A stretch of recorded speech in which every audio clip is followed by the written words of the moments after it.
Seigneur, nous te disons merci pour ta présence, pour ta parole. Seigneur, je te suis reconnaissant. Ce matin, Père, je prie, Seigneur, que ce chant soit une prière, la prière de nos cœurs. Nous voulons Jésus. Jésus dans nos foyers, Jésus au travail, Jésus dans nos cœurs, Jésus dans les rues, Jésus dans cette ville. Saint-Esprit, conduis-nous à Jésus, lui qui est la vérité.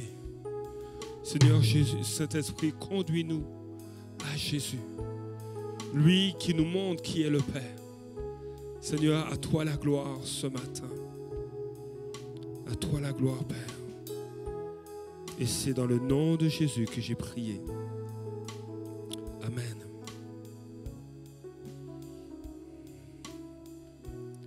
Waouh. Waouh. Merci à l'équipe.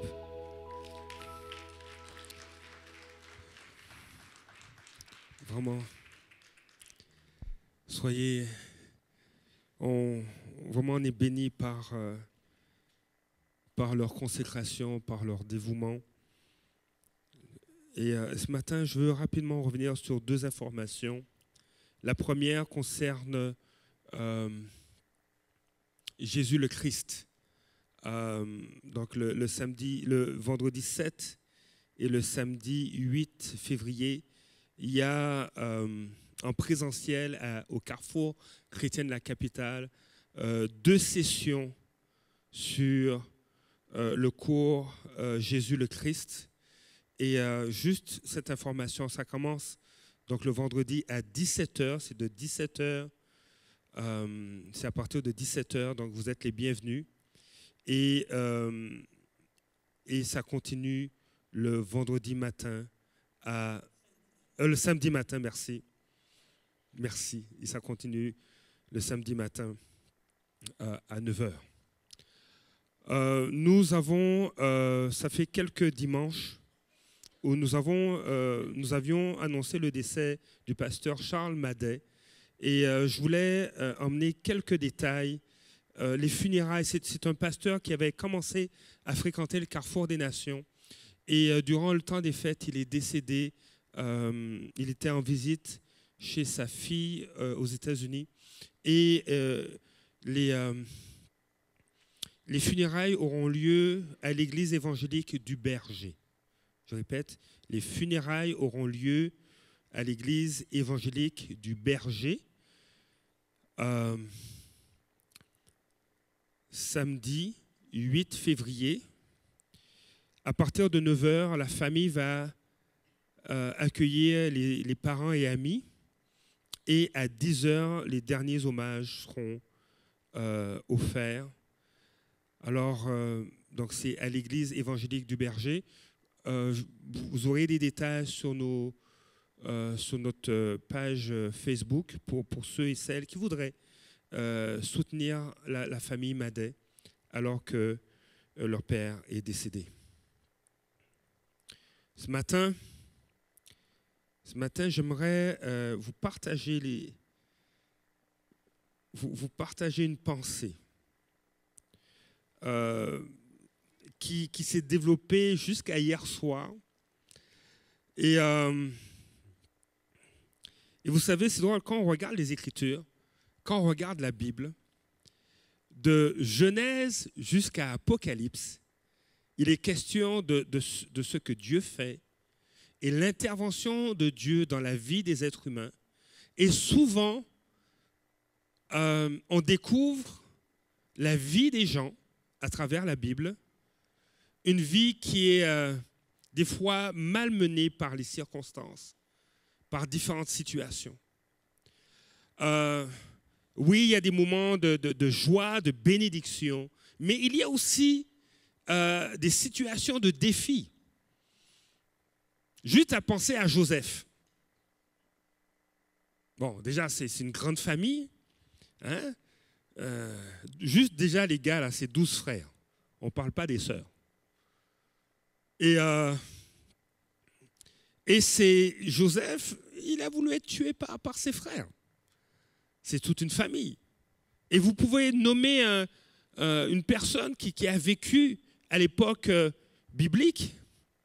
On a parlé l'année passée, à l'automne, on a parlé d'Esther. Esther, oui, elle était reine, mais c'est une orpheline, avec tous les défis que ça comporte. C'est une personne qui n'était plus dans sa terre natale. Si on regarde dans le Nouveau Testament, on voit juste celui qui a écrit la plus grande partie du Nouveau Testament, Paul, qui s'appelait Saul de Tarse.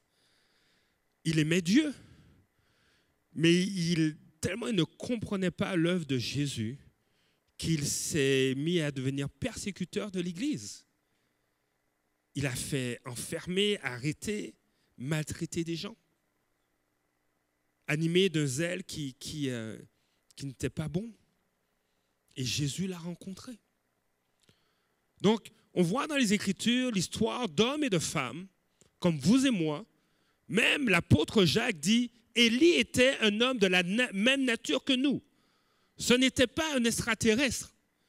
Quand il a dit, si ce n'est à ma parole, il ne pleuvra pas, c'était un homme de la même nature que ton voisin, que ta voisine, que ton collègue de travail. Mais il a été exposé à des défis. Et ce matin, en fait, je me suis remémoré une histoire qui s'est passée pendant la pandémie. C'est l'histoire d'une sœur. Et j'aime son témoignage, j'aime son histoire, parce qu'elle désirait être baptisée du Saint-Esprit. Elle désirait être baptisée du Saint-Esprit et on a eu une rencontre par Zoom et vraiment Dieu a étendu sa main sur elle. Alors déjà, j'ai découvert que oui, ce n'est pas une question d'être dans le même endroit physiquement, parce que le Saint-Esprit est omniprésent. Il est partout en même temps. Alors, on priait en ligne avec cette sœur et elle a été baptisée du Saint-Esprit. Et je vous raconte cette histoire parce que j'aime ce que ça a produit dans sa vie. Vous savez, on peut tous avoir des défis à différents niveaux, que ce soit des fois familial ou professionnel ou académique. Et notre sœur avait des défis académiques. Elle avait des examens, des stages. Et je crois que cette touche de Dieu a fait une différence dans la suite de sa vie. Et elle n'a pas creusé depuis, elle n'a pas bâti une tour pour dire « Seigneur, je veux monter, être plus près de toi » ou « Je veux creuser un puits pour que tu puisses déverser ta pluie, je vais plonger dedans ». Elle a juste cru par la foi, elle a reçu simplement ce que la parole de Dieu disait. Et elle a été touchée. Elle a eu des victoires, juste ce moment de visitation de Dieu, alors qu'on priait en ligne. Elle a été touchée, elle a été remplie. Et elle a senti comme si des choses qui étaient juste détachées. Elle a eu des victoires, elle s'est sentie fortifiée, mais même libérée, libre d'être pleinement qui elle est. Et Dieu lui a accordé des victoires dans ses études. Et elle est diplômée aujourd'hui. Et elle est dans une profession libérale. Je parle, les avocats, c'est des professions libérales, mais même... en tout cas, je sais qu'en France, les pharmaciens sont considérés aussi comme des professions libérales. Donc, elle a eu des victoires. Et ce matin, je veux simplement te partager le fait que quand on cherche Jésus, Dieu nous donne des victoires. Et, et je pense que l'effort qu'on doit faire, c'est de simplement être quelqu'un qui poursuit la présence de Jésus, qui poursuit sa présence. Même dans la méditation de la parole, le Saint-Esprit veut nous parler et nous montrer Jésus. Un autre témoignage qui s'est passé plus proche de nous, donc ce n'est pas pendant la pandémie, mais c'était pendant la semaine de jeûne et prière. On était en semaine et à l'un des face-à-face, la parole de Dieu a été comme si elle s'est mise à flasher, à briller dans mon cœur. Au fait, c'est simplement méditer un passage des Écritures. Et Jésus a mis le doigt sur quelque chose. Et depuis, on dirait que cette pensée n'arrête pas de me poursuivre, ou j'ai peut-être plus tendance à poursuivre cette pensée-là. En pleine semaine, on est ici, en soirée, avec l'équipe de louanges, avec plusieurs qui étaient là. Et il chante le chant assoiffé de ta présence. Et sur mon cœur, moi j'aime beaucoup la dimension théologique des chants. Donc j'aime bien vérifier les textes. Et là, il y a cette déclaration de ce mot hébreu, Shama. Et là, je vais fouiller, je dis, Seigneur, je vais fouiller et je réalise qu'il y a un seul endroit où ce mot est mentionné dans les Écritures. C'est dans le livre d'Ézéchiel, le dernier chapitre et le dernier verset. Et il est dit, « Et ton nom sera l'Éternel est ici. Et ton nom sera Yahweh Shama. » Et alors qu'on chantait ce chant-là, je fouille dans ma Bible électronique, je trouve le verset, et la pensée qui vient sur mon cœur reçoit ce témoignage que je suis l'Éternel est ici. Moi, Jésus, je suis là. Et vous savez,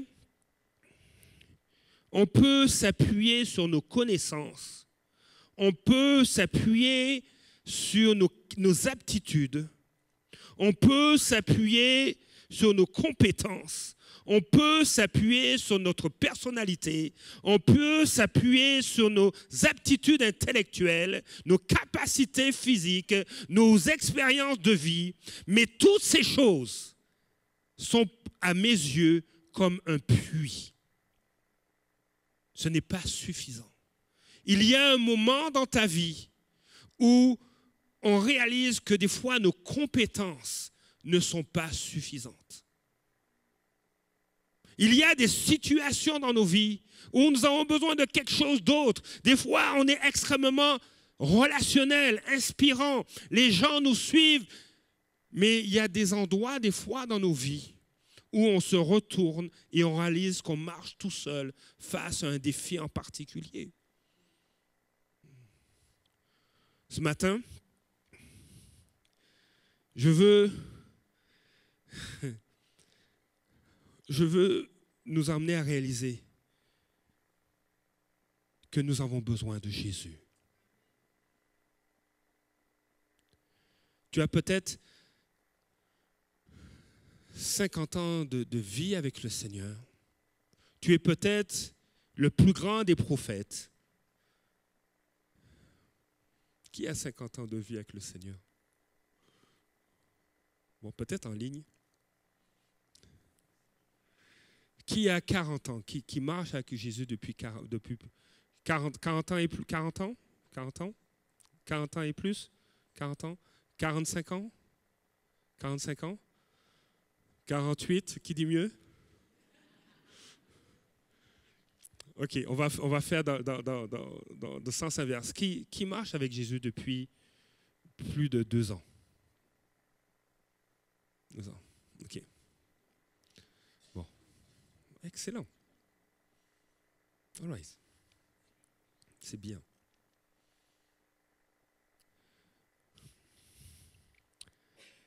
Il y a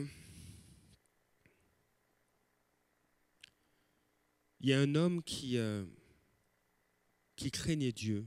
On ne dit pas depuis combien de temps il marchait avec Dieu. Il croyait en Dieu. Mais j'aime son histoire. C'était l'homme le plus important de sa région. Et il s'agit de Job.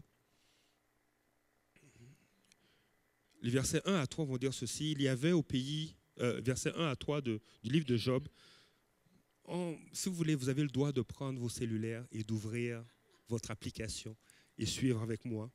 Ou vous pouvez prendre votre Bible papier. Vous pouvez prendre votre Bible.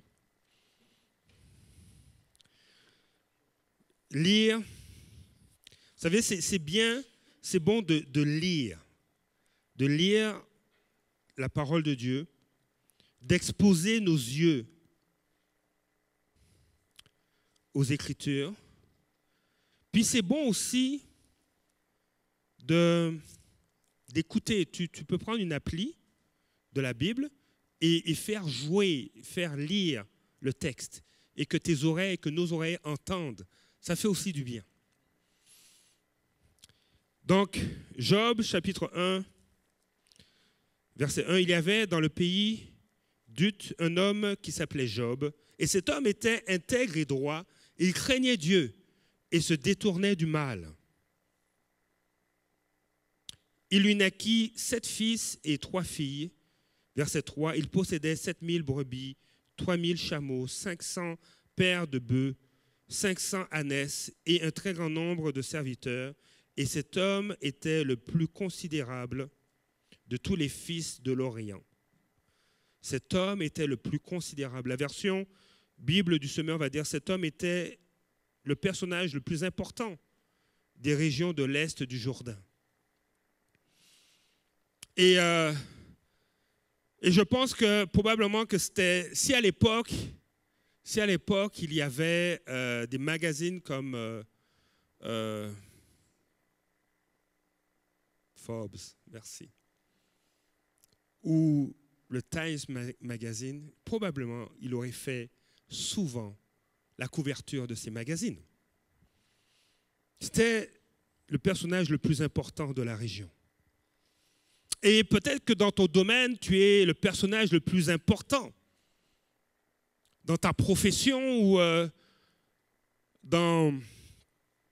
si tu es aux études de ton département, tu es peut-être l'étudiant le plus important. Mais il est arrivé à un moment donné où Job avait besoin de rencontrer le Seigneur.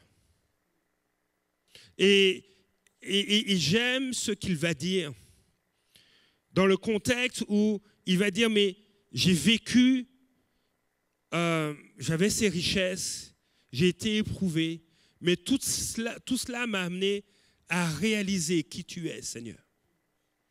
Et dans le livre de Job, au chapitre 42, les versets 5 et 6, Job va dire, jusqu'ici, je te connaissais seulement à travers ce que mes oreilles entendaient, mais maintenant, je t'ai vu de mes yeux. C'est pourquoi je regrette ce que j'ai dit. Sur la poussière et sur la cendre, je reconnais mon tort. Mais j'aime ce que Job dit, mais maintenant, je t'ai vu de mes yeux. Et je crois qu'il y a un aspect de cette poursuite de la présence de Dieu ou de cette attitude de dire, Seigneur, je m'attends à toi. Alors que nous étions dans cette semaine de jeûne et prière, je disais, Seigneur, je m'attends à toi. Ma chair peut-être ne veut pas être là, mais mon esprit veut être là. Mon âme soupire après toi, parce que pour moi, 2025 ne peut pas s'entamer et se poursuivre si tu n'es pas avec moi. Ou plutôt, si je ne suis pas à tes côtés, si je ne te suis pas, si je ne te connais pas davantage. Et à ce moment-là, en plein milieu de la louange, il y a cette pensée, le Seigneur me dit, je suis celui qui est ici. Et je pense que cette pensée est un encouragement pour peut-être quelques-uns, ou au moins une personne qui nous écoute aujourd'hui. Jésus est l'Éternel qui est ici, qui est là dans ta situation, dans ton défi. J'ai l'occasion des fois d'entendre de très bonnes nouvelles, mais aussi de moins bonnes nouvelles. Et on peut faire face à des moments où les nouvelles nous dépassent. On dit, Seigneur, qu'est-ce qu'on va faire? Ou peut-être d'autres vont dire, mais on est dans une situation, c'est notre quotidien. Et il y a cette femme que j'apprécie beaucoup dans les Écritures, c'est la Samaritaine. Vous savez, dans le texte de Jean chapitre 4, je pense que c'était peut-être dans son village sa ville s'appelait Sichar, un petit village, et je pense que c'était la femme la plus connue. Parce que, comme Jésus va lui expliquer, il va lui dire, ben, tu as eu 5 maris, l'homme avec lequel tu es, ce n'est pas ton époux. Et puis, tu viens à peu près sur l'heure du midi prendre de l'eau dans le puits, probablement parce qu'il y a tellement de commérages que tu ne veux même pas les entendre au petit matin. Et il y a des commérages, des racontars, peut-être de la médisance te concernant. Les gens te connaissent, mais moi aussi je te connais. Et je veux me révéler à toi comme étant le Messie. Et vous allez voir dans l'évangile de Jean, c'est l'une des rares fois où Jésus se présente en tant que Messie. Et c'est la première fois qu'il le dit, et il le dit à une femme. Il dit, je suis le Messie. Moi qui te parle, je suis le Messie. Celui que vous attendez, vous les Samaritains. Celui que les Juifs attendent. Il se révèle à elle. Et je trouve ça magnifique de voir comment Jésus interagit avec elle. Jésus va à sa rencontre. Et je veux te dire ce matin que Jésus va à ta rencontre aussi. Alors tu dis, Seigneur, je t'attends à 14h25 tapante. Je ne pense pas que cette femme de Sichar s'attendait à ce que Jésus arrive. Elle était même surprise. Selon la culture, les Juifs ne parlent pas avec les Samaritains, encore moins avec une Samaritaine.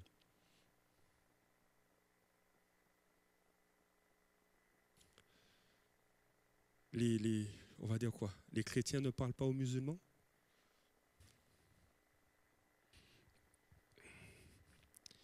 Les chrétiens ne parlent pas à des gens de la communauté LGBTQ? Et j'oublie la suite des lettres.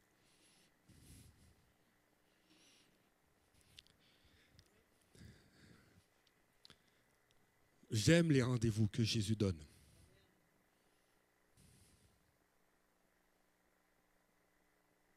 Est-ce que ça t'est arrivé de ne pas vouloir parler à ton voisin parce qu'il t'a fait un mauvais coup, il a empiété sur ta cour? Vous savez, j'ai un ami, il a acheté un terrain. Non, il a hérité d'un terrain dans son pays natal. Donc, il a hérité de très beaux terrains. Et puis, Dieu lui a mis à cœur de faire un village pour des orphelins. Et il collabore avec les APDC à ce niveau-là. Et c'est un super beau projet. C'est en pleine construction en ce moment. Ça répond non seulement aux normes canadiennes, mais aussi aux normes de son pays. C'est vraiment un super beau projet. Et puis, il a des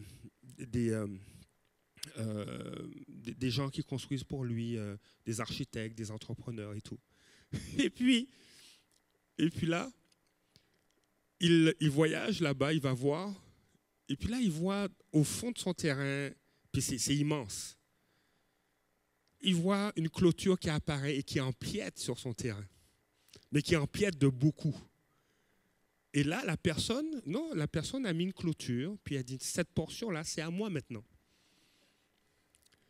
Et il ne peut pas changer cela.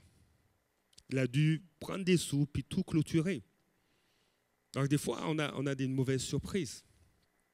J'ai appris qu'au Canada aussi, au bout d'un certain nombre d'années, si tu ne veilles pas sur un terrain que tu as et que un voisin veut prendre une portion, peut occuper, au bout d'un certain nombre d'années, cette portion occupée appartient à cette personne. Ouais. Donc, veillez. Si vous avez acheté plein de terrains au Québec, veillez. OK? Mais j'aime les rendez-vous que Jésus donne. Et cette femme a eu un rendez-vous avec lui. Et j'aime l'idée où elle était à ce rendez-vous parce qu'elle avait besoin de puiser de l'eau. Vous connaissez très bien le texte. Et Jésus se présente à elle comme celui qui peut lui donner de l'eau vive. Une eau qui n'est pas chaude, qui n'est pas tiède, une eau qui rafraîchit. Et il lui dit, mais il y a quelque chose d'encore plus important. Cette eau que je veux te donner, l'eau vive, elle peut couler de ton sein jusqu'à dans l'éternité. Et il lui parle de la vie éternelle. Mais il fait allusion, Jésus est en train de faire allusion à un texte qu'on trouve dans l'Ancien Testament, dans le livre d'Ézéchiel, où Ézéchiel voit de l'eau qui sort du temple. Dans le livre d'Ézéchiel, au chapitre 47, Ézéchiel a une vision de l'eau qui sort du temple et qui se répand, et qui va se répandre dans la ville, et qui va apporter la vie, là où il y avait la mort. Il voit cette vision, et il la raconte, et il dit que les arbres vont se mettre à porter des fruits. Et ce matin, je veux conclure avec ça. Je veux te dire qu'il y a cette eau que dans l'esprit qui coule du temple de Dieu, qui coule des cieux et qui veut apporter la guérison non seulement dans ta vie, mais dans la vie de ceux et celles que tu côtoies. Et je vais vous proposer ce matin de lire ce texte dans Ézéchiel chapitre 47, les versets 1 à 12. Nous allons le lire et je crois que c'est important de réaliser que Jésus a un rendez-vous avec toi. Peut-être que tu lui as donné une heure, tu lui as dit, je veux te voir à 14h25. Mais Jésus t'attend des fois au moment où c'est le plus gênant pour toi dans ton cœur, où tu te dis, je ne veux parler à personne, mais Jésus veut agir dans ta vie pour apporter la vie jusque dans l'éternité. Et ce matin, je veux simplement lire ce texte et prier, et je vais inviter Anne à me rejoindre pour simplement, ensemble, faire du ministère. Dans Ézéchiel 47, il est dit ceci, et je prends la version papier.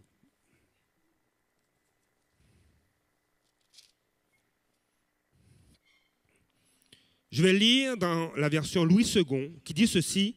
« Il me ramena vers la porte de la maison, et voici de l'eau sortait sur le seuil de la maison. » Il y a des versions qui vont dire « sur le seuil du temple, à l'Orient, car la face de la maison était à l'Orient. L'eau descendait sous le côté droit de la maison, au midi de l'autel.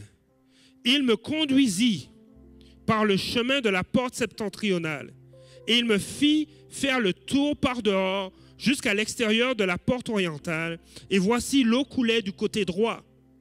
Lorsque l'homme s'avança vers l'Orient, il avait dans la main un cordeau, et il mesura 1000 coudées. Il me fit traverser l'eau, et j'avais de l'eau jusqu'aux chevilles. Il mesura encore 1000 coudées, il me fit traverser l'eau, et j'avais de l'eau jusqu'aux genoux. Il mesura encore 1000 coudées, et me fit traverser, et j'avais de l'eau jusqu'aux reins. Le verset 5 va dire, il mesura encore 1000 coudées. C'est un très bon arpenteur. Il mesura encore 1000 coudées. C'était un torrent que je ne pouvais traverser, car l'eau était si profonde qu'il fallait y nager. C'était un torrent que ne pouvait traverser. Il me dit, « As-tu vu, fils de l'homme ?»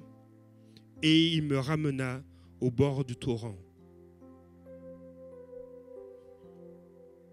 Verset 7. Quand il m'eut ramené, voici, il y avait sur le bord du torrent beaucoup d'arbres de chaque côté. Il me dit, cette eau coulera vers le district oriental, descendra dans la plaine et entrera dans la mer. Lorsqu'elle sera jetée dans la mer, les eaux de la mer deviendront saines. Et tout être vivant qui se meut vivra partout où le torrent coulera. Il y aura une grande quantité de poissons, car là où cette eau arrivera, les eaux deviendront saines. Et tout vivra partout où parviendra le torrent. Des pêcheurs se tiendront sur ses bords, depuis En-Gedi jusqu'à En-Eglaim. On étendra les filets. Il y aura des poissons de diverses espèces, comme les poissons de la grande mer, et ils seront très nombreux. Verset 11. Ces marais et ces fosses ne seront point assainis, ils seront abandonnés au sel. Sur le torrent, sur ses bords de chaque côté, croîtront toutes sortes d'arbres fruitiers. Leur feuillage ne flétrira point, et leurs feuilles n'aura point de fin. Ils mûriront tous les mois, parce que les eaux sortiront du sanctuaire. Leurs fruits serviront de nourriture, et leurs feuilles de remède. C'est sûr que ça fait écho au livre de l'Apocalypse. Mais je crois que le royaume des cieux, il est présent et à venir en Jésus-Christ. Présent parce que nous avons les prémices des réalités du royaume des cieux. Et l'accès au royaume des cieux se fait à travers Jésus. Parce que tu as donné ta vie au Seigneur. Le Seigneur t'invite à rentrer et à vivre le royaume des cieux. Et Jésus parle à cette femme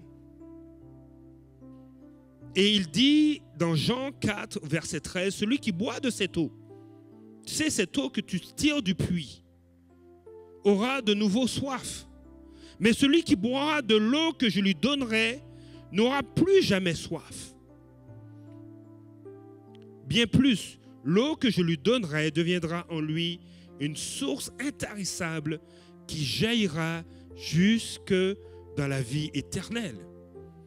Et Jean va préciser plus tard que Jésus parle du Saint-Esprit qu'il veut donner.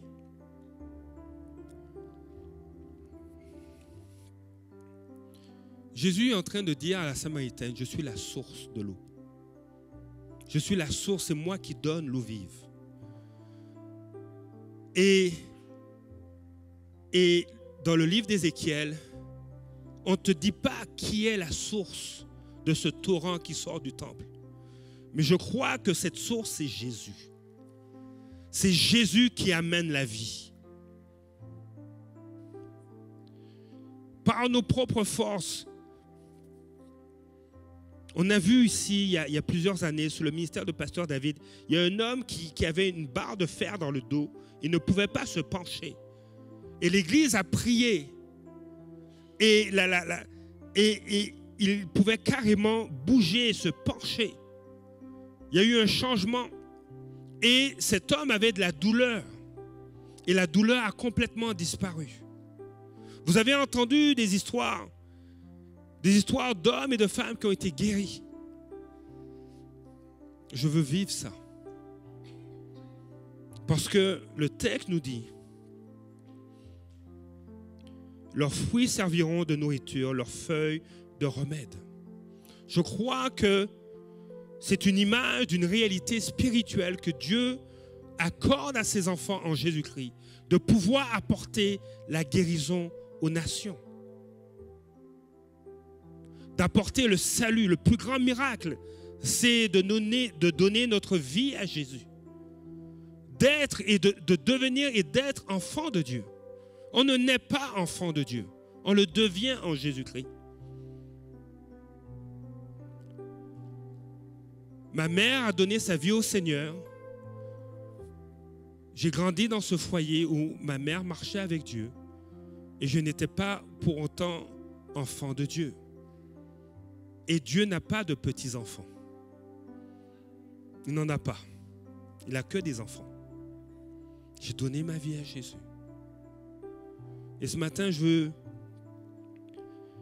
veux t'encourager. Si tu n'as pas donné encore ton cœur et ta vie à Jésus, je veux t'encourager à le faire. Mais je veux aussi déclarer sur ta vie que Jésus veut que les eaux, des eaux vives, coulent à travers toi pour apporter la guérison. Le royaume des cieux a une mentalité qui n'est pas la mentalité de ce siècle. On est conscient des limites des ressources dans notre monde. Les ressources ont des limites sur Terre. On est conscient de l'égoïsme. On est conscient de l'expression de différentes formes d'avidité, le désir de posséder qui amène jusqu'à détruire des peuples. On est conscient de cela. Mais le royaume des cieux ne fonctionne pas comme ça. Et il y a une eau qui coule du temple, de la maison de Dieu, qui veut non seulement te remplir, mais qui veut aussi sortir de ton sein, sortir de tes entrailles à travers Christ. Dieu veut apporter la guérison dans nos cœurs, dans nos vies, mais à travers nous, à travers toi. Et Jésus veut se révéler. Jésus veut se révéler à toi comme celui qui donne de l'eau vive.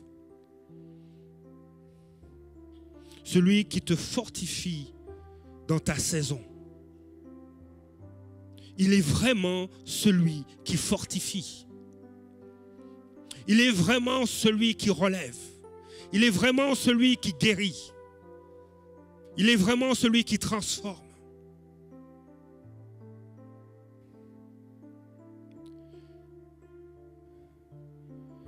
Quand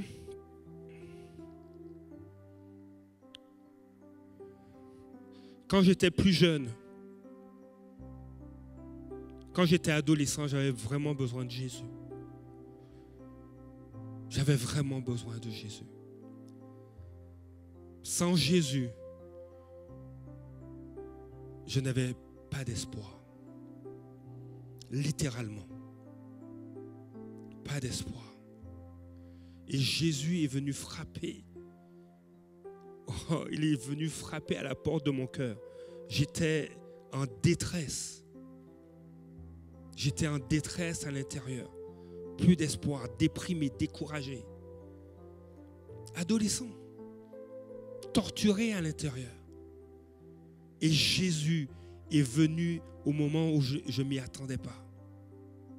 Et je sais que plusieurs, j'ai entendu l'histoire de personnes, les épreuves par lesquelles ils passent, mais Jésus est vraiment la solution. Il est vraiment la solution. Tu sais, on a dit à Jésus qu'on peut divorcer. Moïse a donné des lettres de divorce. Et puis je ne veux pas aller dans la théologie de tout cela. Et puis Jésus a dit, mais tu sais, Moïse vous a donné les lettres de divorce à cause de la dureté de votre cœur. Parce qu'au commencement, ce n'était pas ainsi. la dureté de notre cœur nous fait passer à côté de beaucoup de bénédictions et de grâces de Dieu. Et c'est la cause de la dureté du cœur de l'homme qu'il y a des conflits dans le monde.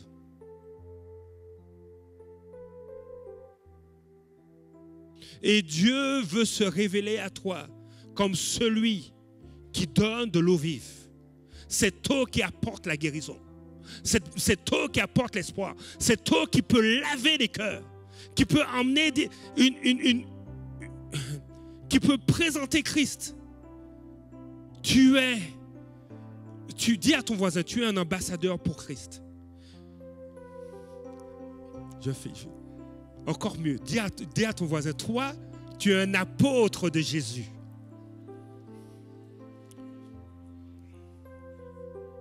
Le mot apôtre signifie envoyé en grec, apostolos. Il y a des gens qui disent, regarde ma carte, je suis l'apôtre intergalactique de telle planète. Dis-moi, je suis l'apôtre de Jésus, je suis un envoyé. Tu es envoyé. Tu es envoyé. Et ce matin, je veux simplement terminer en priant.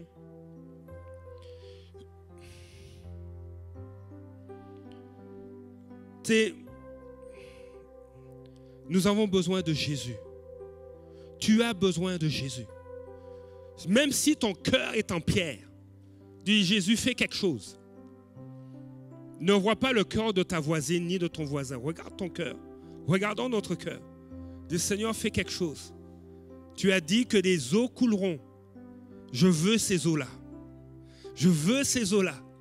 Parce que non seulement elles vont apporter la guérison dans ton âme, mais tu vas être un instrument entre les mains de Dieu. Je veux juste Jésus. Et je désire juste Jésus dans vos vies. Jésus pour ton couple. Jésus pour ta fille, pour ton fils. Tu as juste besoin de Jésus. Si tu vois Jésus, tu vois Dieu le Père. Si tu vois Jésus, tu as la vie. Tu es restauré. Tu as juste besoin de Jésus, de le connaître. J'ai donné ma vie au Seigneur et je suis passé par les eaux du baptême en 1991. J'ai besoin de Jésus. Je suis un homme du XXe siècle, du siècle passé, mais j'ai besoin de Jésus. Celui qui est au-dessus de tous les siècles. Celui qui connaît l'avenir. Celui qui veut apporter la vie. Si tu as un besoin, je ne veux pas faire d'appel ici, mais si tu as un besoin, si tu as soif de Jésus, juste te lever. On va terminer en priant. Il y a une jeune fille qui a dit, soyons comme des entonnoirs.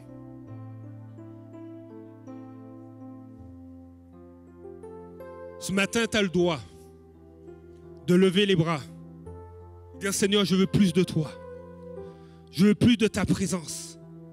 Seigneur, quand je vais ouvrir ta parole, parle-moi.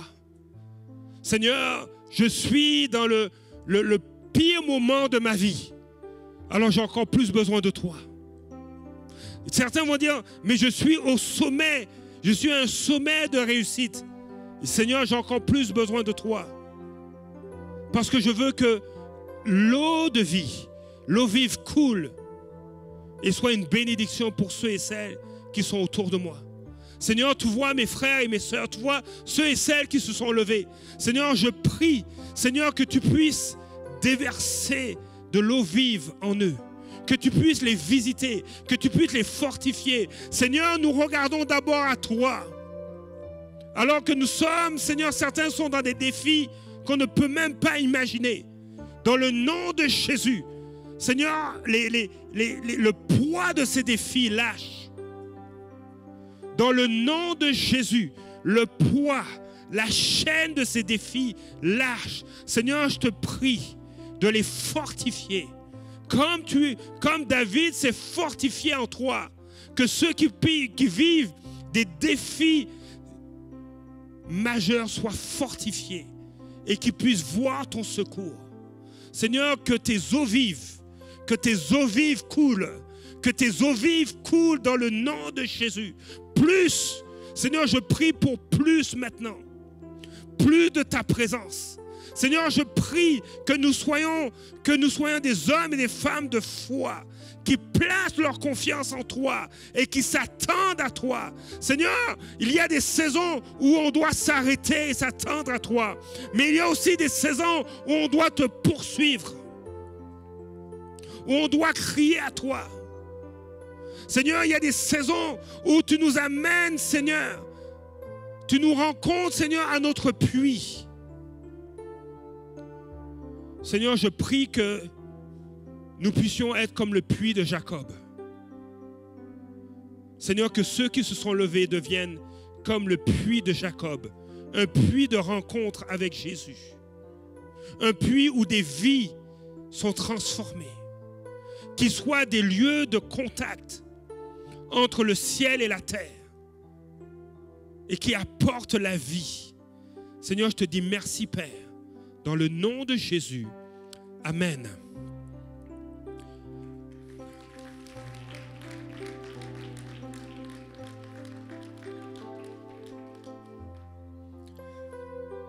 Soyez bénis. J'aimerais tellement en ajouter. Soyez bénis.